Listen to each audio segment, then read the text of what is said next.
Hello everyone, my name is Priyamvada और आज हम बात करेंगे कैल्शियम और विटामिन डी के इम्पॉर्टेंस और इनके इम्पॉर्टेंट सोर्स से रिलेटेड। तो कैल्शियम हमारे बॉडी में फॉस्फेट के साथ मिलके हमारे दांत और हमारे हड्डियों का बहुत अच्छे से ख्याल रखता है। वो हमारे हार्ट के लिए, मसल्स के लिए बहुत इंपॉर्टेंट रोल प्ले करते हैं। हमारी बॉडी में ऐसे बहुत सारे रिएक्शंस हैं जो कैल्शियम के बिना अधूरे होते हैं और फीमेल्स में कैल्शियम एक वरदान की तरह है। जैसे जैसे हमारी उम्र बढ़ती है वैसे वैसे हमारी बॉडी में ईस्ट्रोजन का लेवल कम होता है और कैल्शियम भी कम हो जाती है। इसीलिए हमारे बुढ़ापे में हड्डियाँ कमज़ोर होने लग जाती हैं। तो हम समझते हैं कि कैल्शियम फिर हम ले कहाँ से। कैल्शियम के जो इम्पॉर्टेंट वेजिटेरियन सोर्स होते हैं उसमें सबसे इम्पॉर्टेंट होता है ओकरा जिसको हम लोग भिंडी भी बोलते हैं।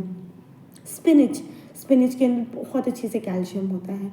और ब्रोकली जो हमारे कैल्शियम के सोर्स में बहुत अच्छा माना जाता है। और जितने भी नॉन वेजिटेरियन सोर्स होते हैं उसके अंदर जो सबसे इम्पॉर्टेंट होता है वो होता है फ़िश, सैल्मन फ़िश जो एक बहुत इम्पॉर्टेंट है, योक और दूध, पनीर, योगर्ट जो हम लेते हैं, बट इनमें हमें बहुत ज़्यादा लेने की ज़रूरत होती है।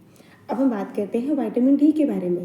विटामिन डी जैसा कि हम जानते हैं कि हमें सूरज से मिलता है, बट नहीं, विटामिन डी सूरज के अलावा हमें बहुत अलग अलग तरीके से भी मिल सकता है। अब हम समझते हैं कि ये हमारे विटामिन डी हमें मिलता कहाँ से है।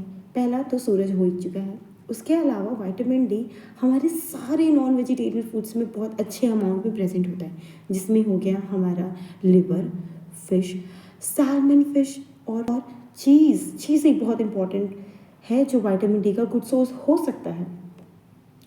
जो वेजिटेरियन सोर्स होता है विटामिन डी का बहुत ज़्यादा तो नहीं है, बट जितने भी मशरूम होते हैं विटामिन डी एक्टिवेटेड मशरूम, उसके अंदर बहुत अच्छे क्वांटिटी में विटामिन डी प्रेजेंट होता है।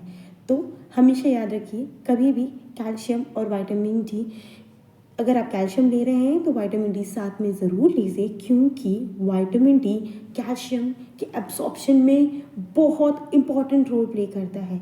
हमारे कैल्शियम बिना विटामिन डी के एब्सॉर्ब नहीं हो सकती है, इसीलिए हमें कैल्शियम और विटामिन डी साथ में लेना बहुत ज़्यादा ज़रूरी होता है। Okay, thank you so much, have a good day.